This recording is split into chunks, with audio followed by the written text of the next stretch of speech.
was it to have a haunted house maze made out of your first feature film? Yeah, this is crazy. that's awesome. It's very inspiring, actually. Have you done the maze yet? No, or? I haven't. But to tell the truth, this sort of stuff scares the shit out of me. It does.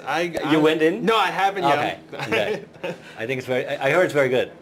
There's a lot of source material to draw from for this film. There's the Carpenter film, the Hawks film, and the Campbell short story. Yeah. So I mean, but the film primarily, this prequel primarily draws from the Carpenter flick. What is it about the Carpenter film versus the other two that made you choose to focus on that? Well, it's not completely true because I saw in Howard Hawks' version, because they find the creature there as well for the first time. So it was very natural to watch that movie carefully in a sense like how do people react when they find basically the find of the century and how do you deal with it. And in the Howard Hawks version you have this sort of crazy science versus the military. Yes. And then here it's not the science versus the military, but like, we should, hold our horses like versus the guy like, no, we have to drill into it.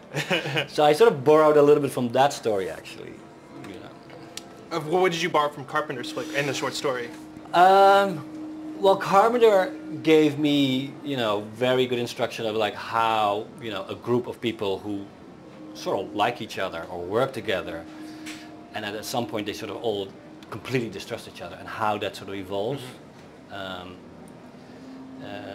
Here it was a little bit different because we also had like two groups of, different cultures, like the Americans and the Norwegians, and we could play a little bit with the language barrier as well. I want to ask because it seems like there's a difference between yours and the Carpenter's version. Right. It's the focus on cultural divides. Yes. That it's the social stratification. That's sort of the tension for the film. As a foreign filmmaker adapting an American property, what was your feelings on that sort of social? It was very easy in a way because it was very easy for me to see the Norwegian's perspective as being Dutch, very close to Norway, like how to sort of perceive the Americans, that comes sort of natural because I'm European, and switching back to sort of tell the story through Mary, to the character that Mary plays.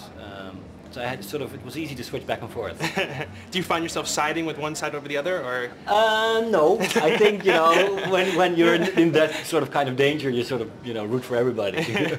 Moving forward, what sort of future projects attract you, or moving beyond? I like genre movies.